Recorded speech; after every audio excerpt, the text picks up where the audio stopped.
கர்த்தருக்கு ஸ்தோத்திரம் உண்டாகட்டும். இந்த மட்டுமாக நாம் பாட, துதிக்க, ஆராதிக்க சில முக்கியமான ஜெப குறிப்புகளுக்காக ஜெபிக்க ஆண்டவர் செய்த கிருபைக்காக நன்றி செலுத்துகிறோம். இந்த ஜெபம் அதிகாலை ஜெபம் நமக்கு பிப்ரவரி 10ஆம் தேதி வரைக்கும் இருக்கும். நான் நோட்டீஸில் 9ன்னு போட்டிருந்தேன். 1ஆம் தேதி விட்டுருங்க. நம்ம 2ஆம் தேதியிலிருந்து ஆரம்பிச்சிருக்கிறோம். அதனால் இன்னைக்கு டே 2. எல்லாரும் எழுந்து நின்று 1 தெசலோனிக்கேயர் புஸ்தகம் 2ஆம் அதிகாரத்தை நாம் மாறி மாறி வாசிக்க போகிறோம். Price the Lord. புதிய ஏற்பாட்டில் 279வது பக்கம். 1 தெசலோனிக்கேயர் 2வது அதிகாரம். சகோதரரே, நாங்கள் உங்களிடத்தில் பிரவேசித்தது வீணா இருக்கவில்லை என்று நீங்களே அறிந்திருக்கிறீர்கள். உங்களுக்கு தெரிந்திருக்கிறபடி முன்னே பிலிப் பட்டணத்திலே நாங்கள் பாடுபட்டு நிந்தை அடைந்திருந்தும் வெகு போராட்டத்தோடு தேவனுடைய சுவிசேஷத்தை உங்களுக்கு சொல்லும்படி நம்முடைய தேவனுக்கு தைரியம் கொண்டிருந்தோம். எங்கள் போதகம் வஞ்சகத்தினாலும் துராசையினாலும் உண்டாகவில்லை, அது கபடமுள்ளதாயும் இருக்கவில்லை. சுவிசேஷத்தை எங்களிடத்தில் ஒப்புவிக்கத்தக்கதாய் தேவன் எங்களை உத்தமர் என்று எண்ணினபடியே நாங்கள் மனுஷருக்கு அல்ல, எங்கள் இருதயங்களை சோதி தருகிற தேவனுக்கே பிரியமுண்டாக பேசுகிறோம். உங்களுக்கு தெரிந்திருக்கிறபடி நாங்கள் ஒரு காலம் இச்சகமான வசனங்களை சொல்லவும் இல்லை, பொருளாசை உள்ளவர்களாய் மாயம் பண்ணவும் இல்லை. தேவனே சாட்சி. நாங்கள் கிறிஸ்துவின் அப்போஸ்தலராக உங்களுக்கு பாரமாய் இருக்கக்கூடியவர்களானாலும் உங்களிடத்திலாவது மற்றவர்களிடத்திலாவது மனுஷரால் வரும் மகிமையை நாங்கள் தேடவில்லை. உங்களிடத்தில் பட்சமாய் நடந்து கொண்டோம். பால் கொடுக்கிற தாயானவள் தன் பிள்ளையை காப்பாற்றுகிறது போல நாங்கள் உங்கள் மேல் வாஞ்சையாயிருந்து தேவனுடைய சுவிசேஷத்தை உங்களுக்கு கொடுத்ததும் அல்லாமல் நீங்கள் எங்களுக்கு பிரியமானவர்களானபடியினாலே எங்கள் ஜீவனையும் உங்களுக்கு கொடுக்க மனதாயிருந்தோம். சகோதரரே, நாங்கள் பட்ட பிரயாசமும் வருத்தமும் உங்களுக்கு ஞாபகமாயிருக்கும்.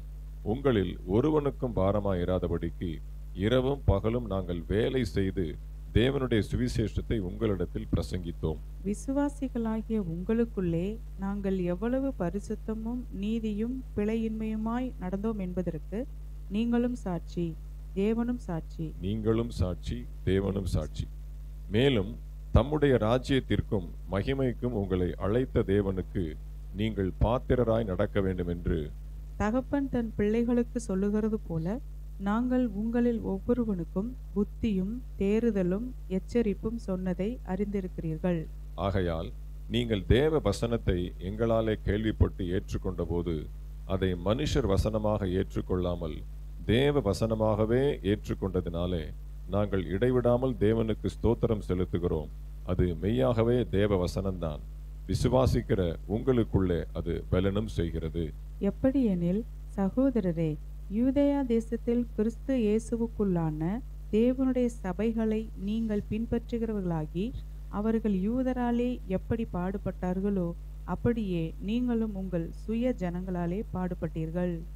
அந்த யூதர்கள் கர்த்தராகிய இயேசுவையும் தங்கள் தீர்க்கதரிசிகளையும் கொலை செய்தவர்களும் எங்களை துன்பப்படுத்தினவர்களும் தேவனுக்கு ஏற்காதவர்களும் மனுஷர் யாவருக்கும் விரோதிகளுமாயிருந்து புறஜாதியார் ரட்சிக்கப்படுவதற்கு நாங்கள் அவர்களோடே பேசாதபடிக்கு தடை பண்ணுகிறார்கள். இவ்விதமாய் எக்காலத்திலும் தங்கள் பாவங்களை நிறைவாக்குகிறார்கள். அவர்கள் மேல் கோபாக்கினை பூரணமாய் வந்திருக்கிறது. சகோதரரே, நாங்கள் இருதயத்தின்படி உங்களோடு இருந்து சரீரத்தின்படி கொஞ்ச காலம் உங்களை விட்டு பிரிந்திருந்தபடியினாலே உங்கள் முகத்தை பார்க்க வேண்டும் என்று மிகுந்த ஆசையோட அதிகமாய் பிரயத்தனம் பண்ணினோம். ஆகையால் நாங்கள் உங்களிடத்தில் வர 2 தரம் மனதாயிருந்தோம். பவுலாகிய நானே வர மனதாயிருந்தேன். சாத்தானோ எங்களை தடை பண்ணினான். எங்களுக்கு நம்பிக்கையும் சந்தோஷமும் மகிழ்ச்சியின் கிரீடமுமாய் இருப்பவர்கள் யார்? நம்முடைய கர்த்தராகிய இயேசு கிறிஸ்து வரும்போது அவருடைய சன்னிதானத்திலே நீங்கள் அல்லவா அப்படி இருப்பீர்கள். நீங்களே எங்களுக்கு மகிமையும் சந்தோஷமாய் இருக்கிறீர்கள். ஆமென். Praise the lord. எல்லாரும் உட்காரலாம். கர்த்தர் நல்லவர். தெசலோனிக்கேயர் சபையார் மத்தியிலே நல்ல ஊழியங்களை செய்து ஜனங்களை ஆதாயப்படுத்திவிட்டு பவுல் அவர்களுக்கு எழுதக்கூடிய ஒரு நிருபத்தை தான் நாம் பார்க்கிறோம். முதலாம் நிருபத்தை நாம் பார்க்கிறோம். கடிதம் இது. அப்போ அவரால் நேராக போய் பார்க்க முடியல. சாத்தான் தன்னை தடை பண்ணினதாக அவர் சொல்லுகிறார். அப்போ கடிதத்தின் மூலமாக அவர்களை சந்திக்கிறார். அப்போ இந்த அதிகாரத்தினுடைய பெரிய பகுதி என்ன அப்படின்னு பார்த்தீங்கன்னா, எந்த விதத்திலே நாங்கள் உங்களை அணுகினோம், ஆண்டவருடைய சுவிசேஷத்தை, தேவனுடைய அன்பை எப்படி நாங்கள் உங்களிடத்துல கொண்டு வந்தோம் அப்படின்னு ஒரு ஃபிளாஷ்பேக் மாதிரி அவர் சொல்லுகிறார். அப்போ 2 மெத்தடை நாங்கள் ஃபாலோ பண்ணோம்.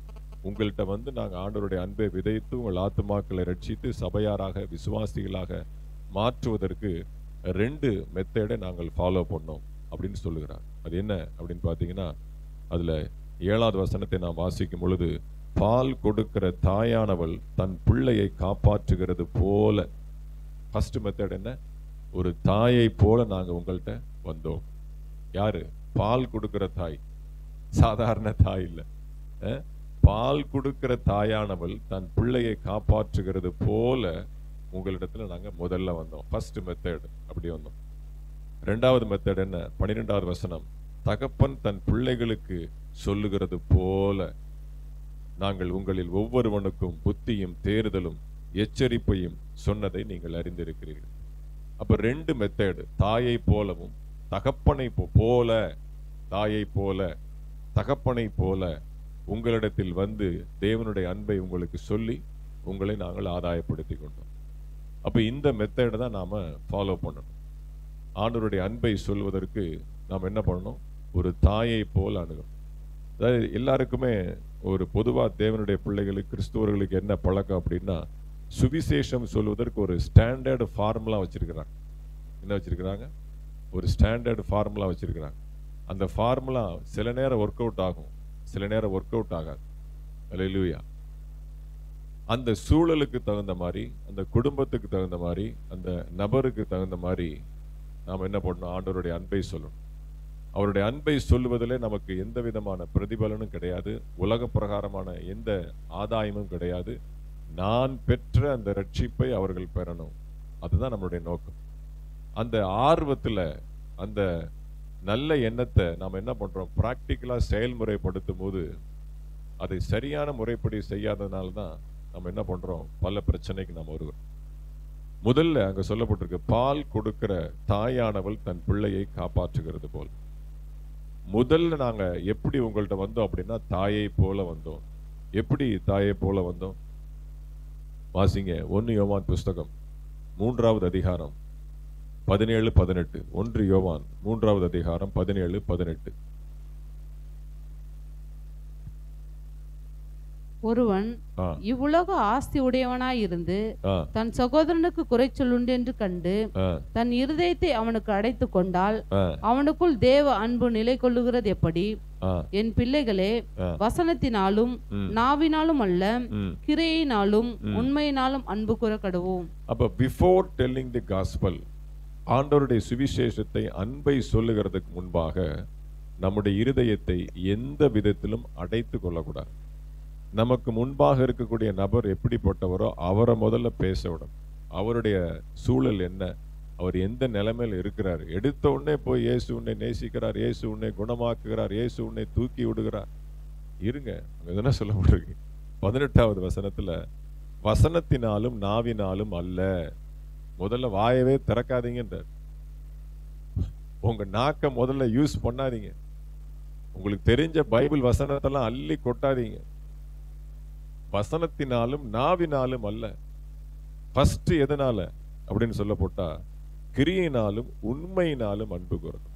ஏதோ இங்க பாஸ்ட் சொல்லிட்டாரு, எப்படியாவது 3 மாசத்துக்குள்ள 3 ஆத்மாவை கொண்டாந்து சர்ச்சில் நிப்பாட்டணும், எனக்கு பிரைஸ் கொடுக்க போறேன், ஆத்மா ஆதாயம் பண்ணா பிரைஸ் கொடுக்க போறேன்னு சொல்லிட்டாரு அப்படின்னு சொல்லிட்டு அந்த ஆர்வத்துல போய் சில பேர் நிக்கிறாங்க. நிறைய பேருடைய சாட்சியெல்லாம் நான் கேட்டு அதிர்ந்து போயிருக்கேன். இப்படி இல்லாம இருக்கிறாங்க. அப்படி முதல்ல உண்மை இருக்கணும்.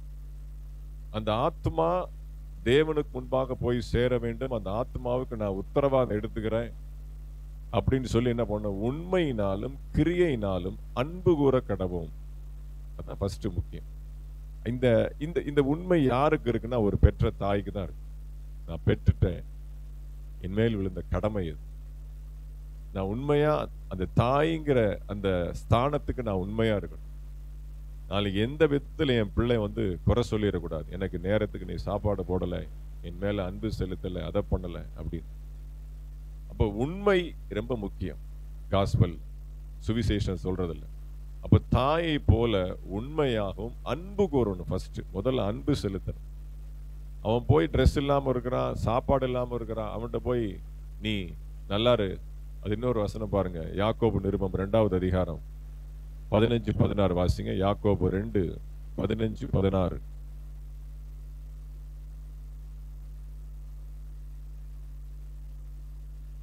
வாசிங்க சீக்கிரம்.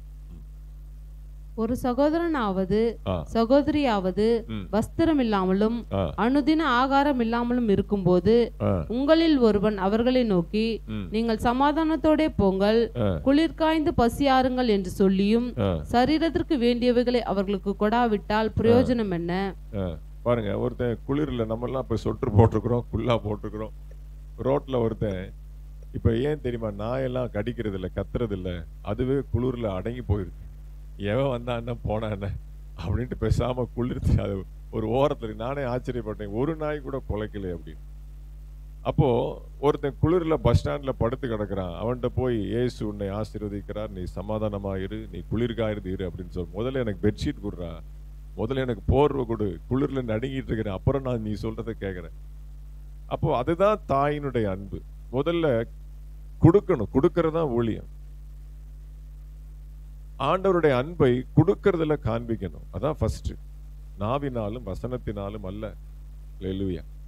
அப்போ ஒரு ஆத்மாவை நாம் அணுகும் போது, சந்திக்கும் போது, ஒரு தாய், பால் கொடுக்கிற தாயானவள், அப்ப ஒரு குழந்தைக்கு எப்ப பசிக்கும் அப்படின்னு தாய்க்கு தெரியும். அதனுடைய அழுகையினுடைய வித்தியாசம் நமக்கு தெரியாது. அது பசியினால் அழுகுதா, இல்லை எறும்பு கடிச்சு அழுகுதா, இல்லை வேற ஏதாவது அழுகுதான்னு ஒரு தாய்க்கு தான் தெரியும். இப்ப பால் கொடுக்கிற தாய் பசியில இருக்கிற அந்த குழந்தை அழுகிறத நன்கு அறிந்திருப்பான். அதே மாதிரிதான் ஒரு தேவையை அறிந்து ஒரு ஆத்மாவை நாம் என்ன பண்ணணும். அது கொஞ்சம் செலவாகும், நேரம் செலவாகும், பணம் செலவாகும். அன்பு செலுத்துறது சாதாரணம் இல்லை. அன்பு செலுத்துறது ஒரு காஸ்ட்லியான ஒரு சப்ஜெக்ட், அது செலவுள்ள ஒரு சப்ஜெக்ட். அதனால அதை நம்ம செலவு செஞ்சுதான் ஆகும். ரெண்டாவது நான் என்ன சொல்ல வரேன்னா, சுவிசேஷம் என்பது இட்ஸ் நாட் அ ரெக்வஸ்ட், போய் கெஞ்சிறது இல்லை. வாசிங்க அப்போஸ்தலர் நிருபம், அப்போஸ்தலர் நடபடிகள் 17வது அதிகாரம் 30வது வசனம். 17:30. அப்போஸ்தலர் 17:30 நாம் வாசிக்கலாம். அறியாமையுள்ள காலங்களை தேவன் காணாதவரை போலிருந்தார், இப்பொழுதோ மனம் திரும்ப வேண்டும் என்று எங்கும் உள்ள மனுஷருக்கு எல்லாருக்கும் கட்டளையிடுகிறார். சரி, இப்ப தாயினுடைய அன்பை முதல்ல நாம காட்டிட்டோம். நம்ம பிள்ளைக்கு எல்லா அன்பையும் செலுத்துறோம், அது நமக்கு மறுபடியும் அன்பு செலுத்துதா இல்லையா அப்படின்னு நம்ம எதிர்பார்க்கறது இல்லை. அது நம்மளை மதிக்குதா இல்லையா எதிர்பார்க்கிறது இல்லை. அப்ப அறியாமையில் உள்ள காலங்களே தேவன் அறியாதவர் போல விட்டுக்கிடுகிறார். அப்போ ஒரு ஆத்மாவுக்கு நீங்க தாயை போல முதல்ல செய்ய வேண்டிய அன்பு, கடமை, பராமரிப்பு எல்லாம் செஞ்சுட்டு, அது உங்களுக்கு பிரதிபலன், அந்த வார்த்தையை கேட்கல, அந்த வார்த்தையை மதிக்கல, சபைக்கு வரல, ஆண்டவரை நேசிக்கல அப்படின்னா அடுத்து என்னது? கட்டளை தான். அறியாமையில் உள்ள காலங்களை தேவன் அறியாதவர் போல விட்டு, அப்போ ஒரு தவணை கொடுக்கிறார். அன்பை ஏற்றுக்கொள்ள, சுவிசேஷத்தை ஏற்றுக்கொள்ள, ஆண்டவருடைய ராஜ்யத்தினுடைய அந்த உண்மை சத்தியங்களை ஏற்றுக்கொள்ள ஆண்டவர் கொஞ்சம் தவணை கொடுக்கிறார், கொஞ்சம் விட்டு பிடிக்கிறார். அந்த நேரத்தில் அவங்க செய்கிற தப்பிதங்கள் எதையுமே அவர் கண்டுக்கிறது இல்லை. அறியாமையில் உள்ள காலம். அப்போ அந்த காலங்கள் அதை என்ன நமக்கு தெரியாது. இது எத்தனை காலம், எத்தனை வருஷம், அது நமக்கு தெரியாது. நாம அவசரப்படக்கூடாது. அப்போ அதுக்கப்புறம் மனம் திரும்புதலுக்குரிய ஒரு நேரம் வரும் பொழுது அங்க சொல்லப்பட்டிருக்கு, மனம் திரும்ப வேண்டும் என்று சொல்லி கட்டளை இடுகிறார். கட்டளை என்பது கமாண்ட், அதிகாரம் செலுத்துகிறது. அப்போ அது அவர் தான் செய்யணும். அந்த கட்டளை அதிகாரத்தை நாம செலுத்த முடியாது. ஆனாலும் கூட சில நேரங்களில் நம்ம என்ன பண்றோம், ரெண்டாவது மெத்தடை ஃபாலோ பண்ணோம். எப்படி? தகப்பனை போல.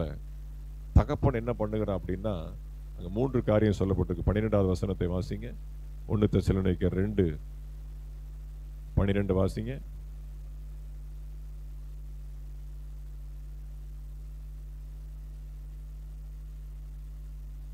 தகப்பன் தன் பிள்ளைகளுக்கு சொல்லுகிறது போல நாங்கள் உங்களில் ஒவ்வொருவனுக்கும் புத்தியும் தேறுதலும் எச்சரிப்பும் சொன்னதை அறிந்திருக்கிறேன். தகப்பன் என்ன பண்றான் அப்படின்னா, புத்தி சொல்றான், தேர்தல் சொல்றான், எச்சரிப்பு சொல்றான். அதுல 2 போர்ஷன் ரொம்ப கடினமானது. தேறுதல் கூட கொஞ்சம் அப்படியே தடவி கொடுக்கறது. ஆனா புத்தி சொல்றதும் எச்சரிக்கிறதும் ரொம்ப கடினமா இருக்கும். புத்திமதி சொல்லும் போது ரொம்ப ஸ்ட்ராங்கா தான் சொல்லுவாங்க. ஆரம்பத்துல கொஞ்சம் லைட்டா சொல்லுவாங்க, கேட்கலன்னா அப்புறம் கொஞ்சம் ஸ்ட்ராங்கா இருக்கும். நிறைய பேருக்கு அட்வைஸ் பண்ணா பிடிக்கிறதே இல்லை. அட்வைஸ் பண்ணா நாங்க பாத்துக்கிறோம், நீங்க போங்க, நீங்களே எங்க காலத்துல எப்படி இருந்தீங்கன்னு எங்களுக்கு தெரியாதா அப்படின்னு போவாங்க. அப்ப கடைசி பாருங்க, எச்சரிப்பு. எச்சரிப்புன்னா என்ன சொல்ல முடியும்? ஏய், இயேசுவை ஏத்துக்கலன்னு நரகத்துக்கு போயிருவா, அதான் எச்சரிப்பு இல்லையா? வேற ஒண்ணுமே இல்லை. அப்போ அந்த தகப்பனை போல ஒரு எச்சரிப்பு இருக்கணும், தாயை போல ஒரு அன்பு இருக்கணும். எச்சரிக்கிற காரியத்துல அந்த அதாவது கடைசி எக்ஸ்ட்ரீம் ஸ்டெப், எச்சரிக்கிற காரியத்துக்கு முன்பாக நாம எப்படி இருக்கணும் அப்படின்னா, அதே அதிகாரத்துல 13வது வசனத்தை வாசிங்க, அடுத்த வசனத்தை. ஆகையால் நீங்கள் தேவ வசனத்தை எங்களாலே கேள்விப்பட்டு ஏற்றுக்கொண்ட போது அதை மனுஷர் வசனமாக ஏற்றுக்கொள்ளாமல் தேவ வசனமாகவே ஏற்றுக்கொண்டதினாலே நாங்கள் இடைவிடாமல் தேவனுக்கு ஸ்தோத்திரம் செலுத்துகிறோம். அது மெய்யாகவே தேவ வசனம்தான். விசுவாசிக்கிற உங்களுக்குள்ளே அது பலனும் செய்கிறது. எச்சரிப்பு அப்படிங்கிற வார்த்தை எப்படி இருக்கணும் அப்படின்னா, தேவ வசனமா இருக்கணும். நாம் எச்சரிக்கிற அந்த கடினமான வார்த்தை மனுஷன் பேசுகிற அதிகாரமா இருக்கக்கூடாது. இவர் எச்சரிக்கிறார் அப்படின்னா அது கடவுளுடைய வார்த்தை. உங்க வார்த்தை உங்களை பார்த்தா கடவுளை பார்த்த மாதிரி இருக்கு சொல்றாங்களா இல்லையா? உங்கள்கிட்ட கொஞ்ச நேரம் பேசிட்டு இருந்தா அந்த கடவுளே பேசின மாதிரி இருக்கு அப்படின்னு சொல்றாங்க ஒரு சிலர். நான் பேசும்போதெல்லாம் ஒரு சிலர் சொல்லியிருக்கிறாங்க. அப்ப என்ன அர்த்தம் அப்படின்னா, நாங்கள் பேசுகிற வார்த்தை மனுஷர் பேசுகிற பிரகாரமா இராதபடிக்கு அது மெய்யாகவே தேவ வசனம் தான். அப்ப இந்த கடைசியா சொல்லக்கூடிய எச்சரிப்பு ஏதோ ஒரு நம்மளை மிரட்டுறாங்க, ஏதோ நம்மளை பிரெயின் வாஷ் பண்றாங்க, நம்மளை ஏதோ ஒரு ஒரு ஒரு மிரட்டுதலை கொடுத்து சபைக்குள்ள கொண்டு வராங்க அப்படின்னு இல்லாதபடிக்கு, அது மனுஷனுடைய அந்த மிரட்டுதல் மாதிரி இல்லாதபடிக்கு அவங்க எப்படி அதை உள்வாங்கி கொள்ளணும் அப்படின்னா, மெய்யாகவே இது தேவ வசனம் தான். அப்ப அந்த எச்சரிப்பு அது சொல்லப்பட்டு பாருங்க, கடைசி வசனம், அது பேலன்ஸ் செய்கிறது. அப்ப அது கைகூடி வருகிறது, அது கிரிப் ஆகிறது. அப்படியே அந்த எச்சரிப்பு அது கடைசியா தேவனுடைய வார்த்தையாகவே அது மாறும் பொழுது அது பேலன்ஸ் செய்கிறது, அந்த ஆத்துமாவை பலப்படுத்தி சபையில நிறுத்துகிறது. அப்ப இந்த கட்டத்திற்கு, எச்சரிப்பான கட்டத்திற்கு நாம் வருவதற்கு நாம் முதல்ல என்ன ஆகணும், நாம எப்படி அதை நம்மை பக்குவப்படுத்திக் கொள்ளணும் அப்படின்னா, கொலோசியர் 4:6 வாசிங்க. கொலோசியர் 4:6 அப்படியே முன்பக்கம் திருப்பினீங்கன்னா வந்துடும். கொலோசியர் 4:6. அவனவனுக்கு இன்னின்னபடி உத்தரவு சொல்ல வேண்டும் என்று நீங்கள் அறியும்படிக்கு உங்கள் வசனம் எப்பொழுதும் கிருபை பொருந்தினதாயும் உப்பால் சாரமேறினதாயும் இருப்பதாக. அப்ப அங்க சொல்லப்பட்டிருக்கு, மனுஷர் வசனமா இல்லாதபடிக்கு அது தேவ வசனமாகவே நீங்கள் ஏற்றுக்கொண்டபடினாலே. அப்போ பவுல் வாழ்ந்த காலத்துல நிருபங்கள் இல்ல, சுவிசேஷ புஸ்தகங்கள் இல்ல, அவங்க பேசின வசனம் தான் என்ன ஆயிடுச்சு, கடைசியில பைபிள் வசனமா மாறிடுச்சு. இப்ப நம்ம இன்னைக்கு ரெஃபரன்ஸ் எல்லாம் சொல்றோம், யோவான் புஸ்தகம் 3ஆம் அதிகாரம் 16ஆம் வசனம், அப்போஸ்தலர் 2:12 என்னமோ சொல்றோம். அவங்க என்ன ரெஃபரன்ஸ் சொல்லியிருப்பாங்க? எந்த ரெஃபரன்ஸ்? பழைய ஏற்பாடு சொல்லியிருப்பாங்க. இப்ப நம்ம சொல்றது மேக்சிமம் புதிய ஏற்பாடு தான். அப்ப நம்ம சொல்ற ரெஃபரன்ஸ் மாதிரி அவங்களுக்கு எந்த ரெஃபரன்ஸும் கிடையாது. அப்போ அந்த வசனம் தேவ வசனமாகவே மாறுகிறது. எப்படி தேவ வசனமாக மாறுகிறது அப்படின்னா, ஒரு உப்புக்கல் இருக்கு இல்லையா, அந்த உப்புக்கல்லில் அந்த உப்பு தன்மை எப்படி ஏறுகிறது, அந்த உப்பினுடைய அந்த சாரம் எப்படி ஏறுகிறது ஒரே நாள்லையா? இல்ல, அந்த உப்புக்கல் அந்த உப்பினுடைய சாரம் ஏறுவதற்கு பல நாட்கள் ஆகிறது.